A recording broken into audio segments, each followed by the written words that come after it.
Mesdames, Messieurs, bonjour. Sébastien Saint-Pierre avec vous dans cette quotidienne de la vie agricole. Aujourd'hui à l'animation, M. Yannick Patelli et M. Michel Saint-Pierre. Messieurs, bonjour. Bonjour Sébastien, bonjour Michel, d'être avec nous quotidiennement. Et nous recevons un de tes collègues, également sous-ministre au MAPAC, Marc Dion, que vous avez découvert maintenant depuis quelques mois dans les pages de la vie agricole, puisqu'il chronique chez nous. Merci Marc Dion d'être pour cette deuxième fois, la deuxième participation dans une quotidienne. On espère vous avoir longtemps cette année avec nous, parce que c'est toujours enrichissant. On apprend beaucoup de choses sur l'histoire de l'agriculture. Et on va parler aujourd'hui d'ailleurs du texte qui sort ces jours-ci dans le numéro du mois d'avril sur Adélard Godbout. Adélard Godbout qui a été ministre de l'Agriculture et Premier ministre du Québec. 1930-1936, mais avant de rentrer dans les détails d'Adélard Godbout, de son histoire, on va faire une mise en contexte, parce que 1929, c'est la crise économique, c'est l'inflation, donc ça nous rappelle des choses actuelles, mais je pense que c'était un petit peu pire en 1929 que ce qu'on vit actuellement. Alors, peut-être nous replonger dans les années 20, Marc Dion, s'il vous plaît. Oui, écoutez, bonjour d'abord, c'est un plaisir pour moi d'être là avec vous deux. Bonjour Marc. Et écoutez, Adélard Godbout, c'est d'abord un visionnaire, hein? Et puis, il y a quelque chose qui le caractérise à deux égards. D'une part, il a été premier ministre et ministre de l'Agriculture. C'est déjà arrivé à d'autres, mais c'était plutôt au 19e siècle. Mais dans le 20e siècle, c'est ça. Et puis, l'autre partie de l'équation, c'est qu'il a été ministre de l'Agriculture pendant la Grande Dépression, puis il a été ministre de l'Agriculture et premier ministre pendant la Seconde Guerre mondiale. Alors, les deux des grandes, appelons ça catastrophes, du 20e siècle, était là quand Godbout était élu et était en charge de l'agriculture. C'est quand même quelque chose d'assez spectaculaire là, comme remarque, comme point de départ. Pour se situer un peu dans le contexte, la Grande Dépression, bien évidemment, en 1929, vous l'avez bien rappelé, en 1929, le krach boursier, tout le monde est conscient de ça, sauf que ça a marqué toute une génération de personnes. Moi, je me souviens d'avoir connu des gens qui ont vécu cette période-là et qui en parlaient avec beaucoup d'émotion parce que c'était des temps difficiles. Écoutez, en 1932, pour vous donner juste un petit chiffre, là, le taux de chômage mesuré à l'époque, il faut faire attention, c'était pas mesuré comme aujourd'hui, c'était mesuré auprès des gens syndiqués, mais ça atteignait 26,4% chez les syndiqués. Alors, c'était incroyable. Depuis cette époque-là, jamais le Québec n'a connu un taux de chômage aussi élevé. C'est jamais arrivé. Alors, ça donne une idée de l'ampleur de cette crise-là. Et il faut ajouter l'autre chose, c'est que la crise économique a frappé très dur tout le monde, mais elle a frappé plus difficilement en ville qu'en campagne. Pourquoi? Pas parce que les gens avaient plus de travail en campagne, mais parce qu'il y avait plus d'agriculteurs en campagne. Tout le monde avait une petite ferme. Alors, même au village, dans cette époque-là, les gens du village, dans plusieurs maisons, avaient une petite vache qui allait porter au champ d'un voisin pour la faire paître, puis qui gardait dans un petit coin dans leur cour arrière. Alors, à la campagne, on gardait des poules, on mangeait. On mangeait. Bon, il y avait une autonomie alimentaire naturelle, en fait. Un peu, mais plus développée en campagne n'est pas à la ville. Parce qu'à la ville, bien, on l'a vu précédemment, on avait dit à partir de 1921, le recensement disait la population urbaine dépassait la population rurale. Donc déjà en 1932, ça avait progressé cette affaire-là. Il y avait beaucoup plus d'urbains que de ruraux. Alors, à la ville, c'était terrible. Et les programmes de soutien pour les gens qui étaient au chômage à cette époque-là, il n'y en avait à peu près pas. Alors, on a inventé ce qu'on a appelé le secours direct, on a inventé toutes sortes de petites choses, mais c'était pas vraiment organisé, puis c'était pas structuré. C'est des soupes populaires au départ. Oui, je pense, absolument. Oui, parce que nous, on vit dans un monde un peu surprotégé en Occident, puis au Québec aussi, depuis la Révolution tranquille, entre autres. On vit dans un monde confortable, on va dire, jusqu'à certains points. Mais vous dites dans votre texte, d'ailleurs, que vous parlez d'Adélard Godbout, qu'il était précurseur de la Révolution tranquille. Dans quel sens? Qu'est-ce qu'il avait capté, lui, pour... oui. Bon, je vais reprendre votre mot, parce que moi, je dirais pas confortable, mais organisé. Je changerais ce mot-là, parce qu'il y a des gens qui sont pas confortables, même encore aujourd'hui, parce qu'il y a encore pas des soupes populaires, mais des distributions d'aliments. Oui, tout à fait. Des banques alimentaires. Des banques alimentaires. Oui, très important. Donc, on est organisé beaucoup plus qu'avant. Ça, c'est certain, puis on laisse moins les gens dans des situations d'indigence extrême. Enfin, il y en a, mais c'est moins à cette époque-là. Bon, qu'est-ce qui distingue Godbout maintenant dans ça? Pourquoi qu'on dit que c'est un précurseur de la Révolution tranquille? Des lois sociales quand il a été premier ministre. Ça, il a été ministre de l'Agriculture d'abord, de 1930 à 1936. Il a été premier ministre 2 mois, 36, 37, à peine. Là. Et puis après, en 1939, il a repris le pouvoir jusqu'à 1944. Et là, c'est le seul premier ministre à avoir défait Maurice Duplessis, parce qu'après, Maurice Duplessis est décédé avant d'être défait électoralement. En 1959. Oui, exactement. Alors, mais maintenant, pour revenir à votre question de façon précise, des lois sociales extrêmement importantes. Exemple, le vote des femmes. Écoutez, au fédéral, là, on avait le droit de voter depuis, je pense, c'est 1917-18, de façon plus limitée, par exemple. C'était pas généralement ouvert, mais il fallait être d'origine britannique. Il y avait des règles. Mais il reste qu'il y avait du vote des femmes, déjà, depuis très longtemps. Ailleurs, le Québec était la dernière province à ne pas avoir accepté le vote des femmes. C'est incroyable. Et, pire, la terre de chez nous se prononçait contre. Et pourquoi? Il faut faire attention, il ne faut pas faire des procès sans situer ça. C'est que l'Union catholique des cultivateurs, ça s'appelait comme ça à l'époque. Qui était propriétaire du journal. Oui, et qui était aussi encadré par des religieux. Alors, les religieux, la religion catholique se prononçait contre le vote des femmes. Monseigneur Villeneuve était contre, et puis comment Godbout a convaincu Monseigneur Villeneuve de ne pas se prononcer contre trop fort à la fin, parce qu'il se prononçait contre, vraiment, bien, c'est simplement quand il l'a menacé de démissionner et de confier ses responsabilités au député de Saint-Hyacinthe qui s'appelait Télésphore Damien Bouchard. Et M. Bouchard était reconnu comme un anticlérical. Alors, le cardinal ne voulait pas l'avoir dans ses affaires. Tédé Bouchard, qu'on appelle. Oui, Tédé, exactement. Il y a une rue qui porte son nom. Oui. Exactement, c'est bien lui. Alors, c'est une figure politique très connue, puis très forte d'ailleurs, à l'époque. Alors, c'est comme ça que Godbout a eu un peu, sans dire l'appui de l'Église, il n'a pas eu, mais il a pu réussir à faire adopter son projet de loi, et ça faisait des lustres qu'il y avait des mouvements pour les femmes et tout ça. Donc, il a fait approuver cette législation-là très progressiste. C'est juste une chose. L'Église, quand on dit que l'Église emmène le large, c'est que autour de l'Église, tout avait été formé. Le syndicalisme avait été formé là, le coopératisme avait été formé là. Les caisses populaires étaient nées dans le sous-sol des églises. L'Église était l'animateur social de partout, du village. Sans compter les écoles et les hôpitaux. Et sans compter les hôpitaux. Donc, la raison pour laquelle l'Église avait...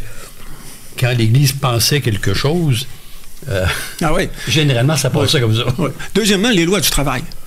Il a fait adopter une législation du travail absolument, pour l'époque, très moderne, où il a permis, ça c'était... Duplessis n'aurait jamais fait ça, il a permis la syndicalisation des travailleurs et la négociation de conventions collectives de travail. Ça, là, écoutez, c'est incroyable, parce que c'est des mécanismes qu'on retrouve encore aujourd'hui. Je vais revenir là-dessus, parce qu'il a traduit ça un peu en agriculture quelque part. On va revenir sur cette question-là. Les écoles, ils croyaient à la formation. C'était un agronome, premièrement. On n'a pas mentionné que c'était un agronome. C'était le premier à être ministre de l'Agriculture et à être agronome. Et M. Godbout, il a fait une chose incroyable. Il a obligé l'éducation jusqu'à 14 ans. Alors, la fréquentation scolaire est devenue obligatoire jusqu'à 14 ans, ce qui était une petite révolution en soi. Alors, c'est des grands gestes très, très importants. Et il a fondé Hydro-Québec. Contrairement à ce qu'on pense que c'est la Révolution tranquille de Jean Lesage qui a fondé Hydro-Québec. Non, Hydro-Québec existait. C'est Godbout qui l'a fait. Il l'a fait justement en nationalisant 3 compagnies d'électricité à Montréal. Alors, ça aussi, après, évidemment, le gouvernement Lesage a donné de l'empennage à cette affaire-là qu'on connaît au Québec d'aujourd'hui.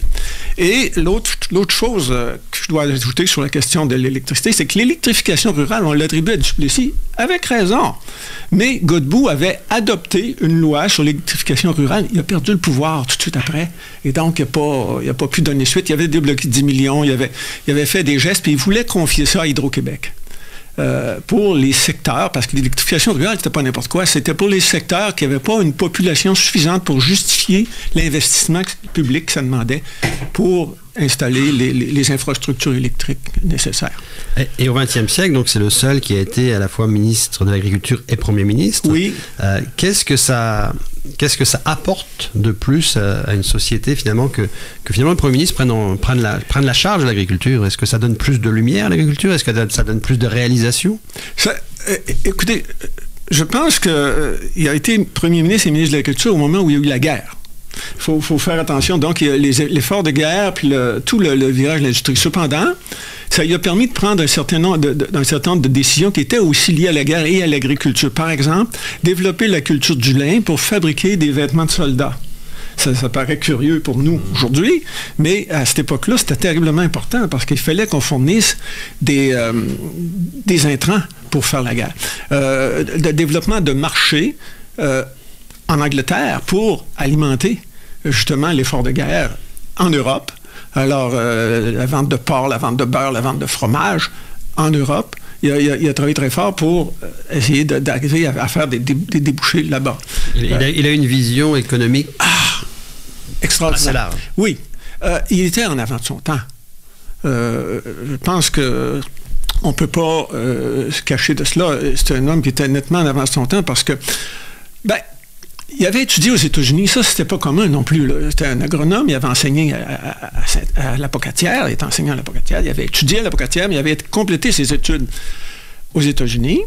Et puis, il était revenu enseigner à l'Apocatière. Mais il était donc quelqu'un qui avait une vision plus avancée que la moyenne de la société québécoise de son époque. Je pense qu'on peut facilement avancer ça. C'est un avant-gardiste, un progressiste. Il n'y a pas de doute là-dessus, là. Là, je trouve ça très intéressant. Et puis, donc, ce qu'il faut dire aussi, c'est que, donc, au-delà du lin, de ces choses-là, il a fait développer une usine de Saint-Hilaire pour la betterave sucrière, transformation de la betterave sucrière. Il a ouvert les débouchés, le fromage et tout ça, mais aussi il a créé 20 districts agronomiques. Il croyait à l'agronomie, mais il croyait à l'agronomie organisée et régionale, parce que quand on fait 20 districts agronomiques, là, il était vraiment en avance sur son temps, parce que Duplessis a tout défait ça. Pour revenir, je ne parle pas du sucre, je parle de l'agronomie, pour revenir à quelque chose de plus agronome de comté, moins structuré. Oui, puis pas de perspective régionale, pas de perspective pour dire, chez nous, on devrait plus s'orienter vers telle chose par rapport à l'autre chose. Vous savez, l'agriculture dans le Bas-Saint-Laurent, puis l'agriculture au sud de Montréal, je pense qu'on peut discuter, surtout à cette époque-là, où on était moins organisé, je pense qu'on pouvait quand même la considérer et l'organiser un peu autrement pour être adapté aux conditions de production. Alors, vous avez étudié à l'Université Cornell? Je crois que c'est Cornell, oui. Oui, il me semble que c'est ça. À l'époque, encore aujourd'hui, c'est une université très connue, très importante en agriculture, en agronomie, pour laquelle beaucoup de nos gens, nos amis, nos confrères, ont fait leur maîtrise ou leur doctorat à Cornell. Alors, c'était dans l'État de New York, donc c'est pas très loin. Déjà, je pense que on peut dire qu'il y avait une pensée structurée, il y avait une capacité analytique que pas tout le monde avait. Là. Tout à fait. Il n'y avait pas non seulement une formation supérieure à la moyenne, bien au-delà même de ses collègues professeurs à l'ITA à l'époque. Ça, c'est très clair. Alors, mais effectivement, c'est un homme probablement d'une intelligence assez exceptionnelle. Et qui, parce qu'il est arrivé en politique en 1929, il est devenu ministre de l'Agriculture en 1930. Écoutez, et de par ses études aux États-Unis, il avait un périmètre de vision assez large. Beaucoup plus large que la moyenne. Oui, absolument. Ça lui aidait beaucoup. Alors, Marc et Michel, on vous remercie beaucoup. Vous restez avec nous. On va avoir une courte pause et on revient tout de suite après pour parler d'Adélard Godbout à nouveau.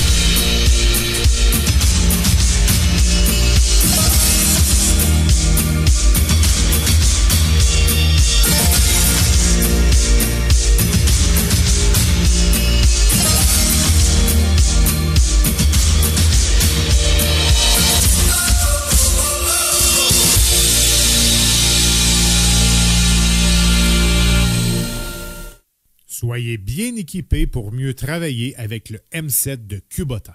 La performance, le confort et la polyvalence de ce puissant tracteur se chargent de vos plus grosses tâches cette saison. Présentement, profitez d'options de financement avantageuses sur le M7. Consultez votre concessionnaire Kubota pour plus de détails. Chez Belle-Île, on met en valeur les ressources de la ferme pour soigner les animaux d'élevage. On appelle cela l'autonomie alimentaire à la ferme.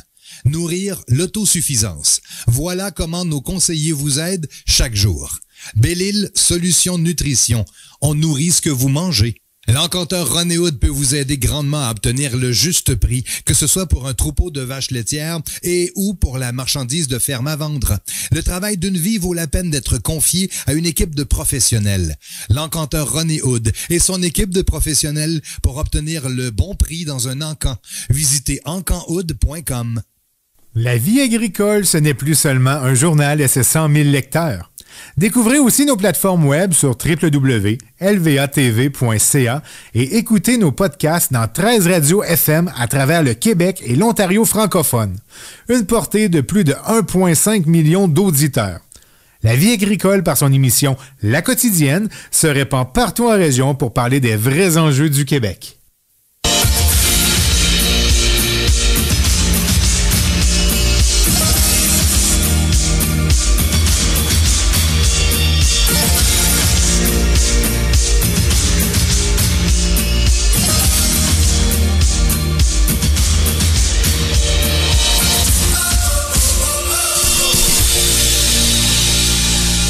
Bon retour dans la quotidienne, nous sommes aujourd'hui avec Michel Saint-Pierre bien entendu, avec Marc Dion qui est notre invité également sous-ministre au MAPAC, ex-sous-ministre au MAPAC, et nous l'avons avec nous comme chroniqueur puisque vous suivez maintenant ces chroniques sur l'histoire de l'agriculture du Québec. Ce mois-ci, il nous parle d'Adélard Godbout, et dans votre texte, en parlant d'Adélard Godbout, d'ailleurs pour parler vraiment d'agriculture, vous parlez en fait de la période en fait de la naissance de la Régie des marchés, oui, que l'on connaît aujourd'hui. Oui.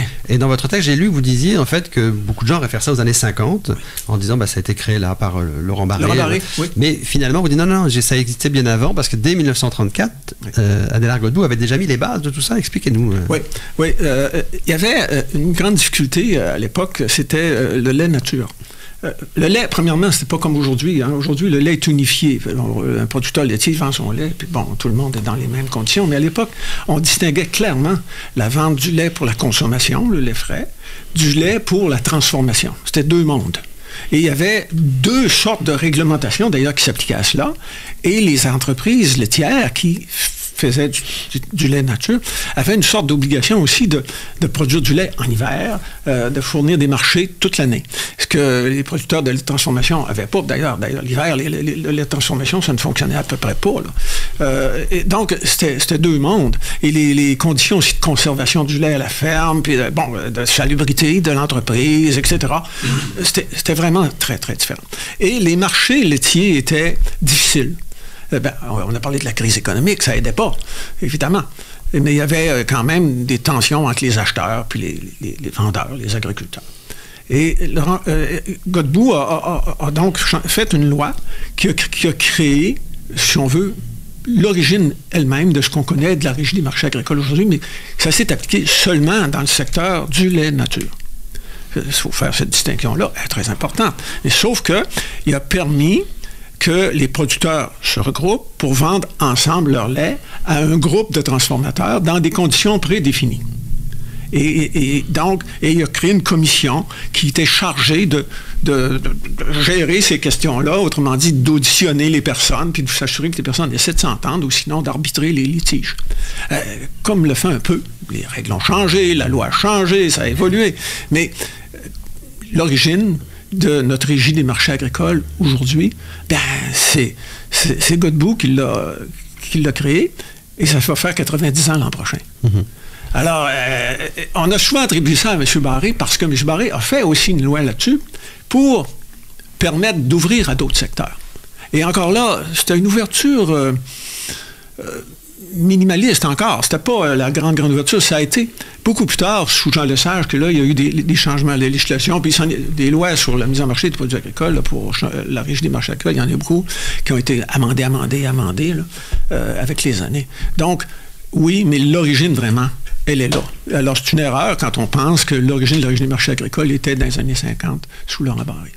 Alors, beaucoup de choses, finalement, prennent naissance sous le pouvoir d'Adélard Godbout. Adélard Godbout, qui a été député libéral dans l'Îlet, qui a été aussi professeur à l'ITAC, parce qu'en fait, pour les gens qui passent à la Pocatière de temps en temps, en fait, il y a Adélard Godbout, il est comme reconnu en fait dans le monde de l'agriculture parce qu'il était agronome, parce qu'il était ministre de l'Agriculture et parce qu'il a été Premier ministre. En fait. Oui, et puis l'édifice de l'ITAC, l'édifice principal à la Pocatière, porte son nom. Ça, c'est Claude Béchard qui, quand il a été ministre de l'Agriculture, a justement fait en sorte que l'édifice soit officiellement reconnu par la Commission de toponymie du Québec et le gouvernement du Québec, avec un nom. Et il y a 11 lieux qui portent le nom d'Adélard Godbout, des rues, un poste électrique, un pont, plein de choses, un parc. Donc, il y en a qui sont plus chanceux que d'autres, il y en a qui attendent encore. Oui, bien sûr. Bien sûr. J'ai trouvé deux rues, je pense, pour Laurent Barré. Mais j'ai écrit M. Garon, j'ai rien encore. C'est à lui que je pensais. je sais qu'il y a un débat là-dessus sur la Rive-Sud de Québec. Il y a un travail qui s'est fait, en tout cas. Je sais qu'il y a un débat là-dessus sur la Rive-Sud de Québec, mais enfin, un jour, les gens vont s'entendre sur quelque chose, j'imagine. Assurément. Mais il y a une chose étonnante, parce que M. Garon, avec ce qu'il fait, on y reviendra quand on parlera de Jean Garon, mais par exemple, l'édifice du 200 chemin Sainte-Foy pourrait aussi porter mais vous dites ça, mais il y a un travail qui a été fait autour de ça. Hein, je ne sais pas si vous êtes au courant, mais de 200 chemin Sainte-Foy, si Simon Bégin était là, il pourrait nous en parler, parce que je sais que la famille Garon a travaillé sur ce dossier-là. En tout cas, c'est un peu tombé à l'eau. Peut-être rendre le temps. Peut-être un jour. C'est ça, il faut que ça on a prenne vu du temps. récemment l'édifice Claude Castonguay, qui est celui qui vient de se faire. Oui, ça prend un certain temps. Ça prend un certain temps, mais je trouve intéressant dans le cas d'Adélard Godbout, c'est que je pense que longtemps, il est passé un peu en dessous du radar. Absolument. Il y a des gens qui ont... D'ailleurs, je crois que c'est son neveu qui est cinéaste. Oui. Jacques Godbout. C'est pas son neveu, son petit-neveu. Son petit-neveu. Oui. Son petit-neveu, qui a fait un document sur son grand-oncle. Un documentaire filmé. Oui. Qui s'appelle « Traite ou patriote ». Ah oui. Oui. Et pourquoi traite ou patriote? Là, on peut venir sur quelque chose d'assez intéressant, par exemple. Au moment de la guerre, Godbout, quand il a été élu, en 1939, il avait promis que son gouvernement ne supporterait pas la conscription. Ça, c'était un débat terrible au Québec. Mais plus tard, le fédéral... d'ailleurs, il avait été élu, il faut le dire, avec, entre guillemets, ses amis du fédéral, Mackenzie King en tête, qui était le premier ministre canadien à cette époque-là, et puis son lieutenant québécois, Ernest Lapointe. Alors, eux autres avaient fait une campagne très forte, puis avaient mis tous les organisateurs derrière Godbout pour qu'ils battent Duplessis, ce qui est arrivé, en disant qu'il n'y aurait pas de conscription. Et un peu plus tard, ils ont fait un plébiscite, référendum, entre guillemets, pour dire... Puis là, le plébiscite a été majoritairement en faveur de la conscription dans le reste du Canada, mais pas au Québec. Au Québec, il était majoritairement contre la conscription. Alors, mais Godbout l'a appuyé quand même. Il l'a appuyé. Et les observateurs disent que, c'est ça qui a fait perdre son élection de 1944, parce qu'il y a eu la majorité des voix, mais pas la majorité des sièges, comme c'est arrivé à d'autres dans l'histoire. Oui.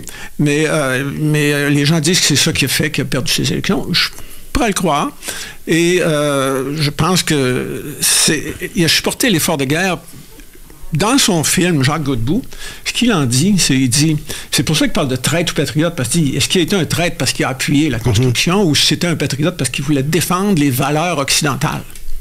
Parce que ça dépend comment on regarde ça. Si on regarde ça à l'image d'aujourd'hui, l'effort de guerre que nous faisons présentement avec l'Ukraine, c'est quoi? C'est pour défendre les valeurs occidentales. Alors, à cette époque-là, les mêmes valeurs étaient en cause, sauf que aujourd'hui, on ne parle plus de la conscription de nos soldats. Ici, aujourd'hui, pour l'Ukraine. Mais il reste que c'est la même base de phénomène. Oui. Alors, ça dépend comment on l'interprète. Était-il un traître ou un patriote? Là, on peut discuter très longtemps. L'autre phénomène dont on a parlé, c'est sa statue. Il y a une statue derrière le Parlement de Québec, ici derrière l'édifice de l'Assemblée nationale, sur le parterre. Pas très loin de celle de Duplessis. C'est vrai. Oui, le Duplessis est du côté de la Grande Allée, lui est plus en arrière. Mais effectivement, c'est pas si loin que ça. Quoique, il y a beaucoup de statues de premiers ministres dans ce périmètre-là. Là. Et donc, ça aussi, je pense que ça mérite d'être mentionné, que Godbout a une statue quand même, c'est pas rien. Et, il avait une ferme, ça je ne l'ai pas mentionné, il avait une ferme à Fredericksburg. Alors, ça c'est assez important, ouais. Et c'est là qu'il est enterré, d'ailleurs. Ah, bon. Ouais. Donc, c'est assez loin quand même de la circonscription qu'il représentait. Oui, parce que là, oui, tout à fait. On était dans le sud de Montréal. Oui, complètement à l'opposé au Québec. Oui. J'allais dire une des choses que je reviendrai, c'était l'effort de guerre quand même qu'on a fait dans cette époque-là. Là. Parce qu'effectivement, on était réputé pour produire, par exemple, du fromage cheddar et l'exporter. Donc, la mère patrie, qu'on n'avait pas voulu tant que ça défendre, parce que c'est un peu le côté anti-conscription. Oui. On disait que l'Angleterre, c'est pas notre patrie à nous. Exactement. C'est là que la guerre sévissait le plus. Alors que le reste du Canada, plus royaliste un peu, disait, nous autres, il faut aller sauver la mère patrie. Donc, on n'a pas la même mère patrie, nous. Puis comme la France, c'était, je pense, déjà pas mal réglé. En partie, dans le sens que Pétain avait cédé tout le Nord. Puis il y avait la ligne de Vichy, qu'on appelait à l'époque, qui gardait. Mais la France était divisée, était complètement séparée, et puis la France a souffert énormément. Ah oui, parce que l'histoire a prouvé que Vichy n'était pas la solution. Et non. Et justement, et ça, Godbout dit que son grand-oncle était plutôt très sensible à la question française parce qu'il aimait la France et puis que ses racines, lui, il considérait qu'il fallait défendre ses racines puis que c'était pas seulement la Grande-Bretagne qui était en cause. C'est là tout le débat de l'époque. Tout le débat. C'est un débat extraordinaire. Puis même comme on racontait, puis ce qu'on a pu lire aussi, c'est que le Québec était assez sympathique à Adolf Hitler au début. Là. C'était, il y avait des factions. Et à Mussolini, là, qui était bon. Il y avait des factions. Le fascisme était au Québec assez bien vu. Là. Bon, c'était pas mal. Il y avait des factions. Il y en avait, oui. Donc, c'était pas genre... Tout le monde est noir. Non. Tout le monde est blanc. Non. Pas du tout. Non, pas du tout. Ça peut expliquer aussi en partie pourquoi la conscription a été, dans le fait, le vote était négatif au Québec et partout ailleurs, il était positif. Il était positif. Alors, c'était un peu cette histoire-là. C'est un peu une réaction de coloniser, je pense qu'on peut dire, parce que quelque part, derrière tout cela, c'était de dire, écoutez, la Grande-Bretagne, là, nous, on a soupé un petit peu, puis c'est pas notre affaire. Mais alors que le débat n'était pas celui-là, il fallait regarder ça plus globalement. Et le Québec a toujours un peu aimé l'autorité quand même.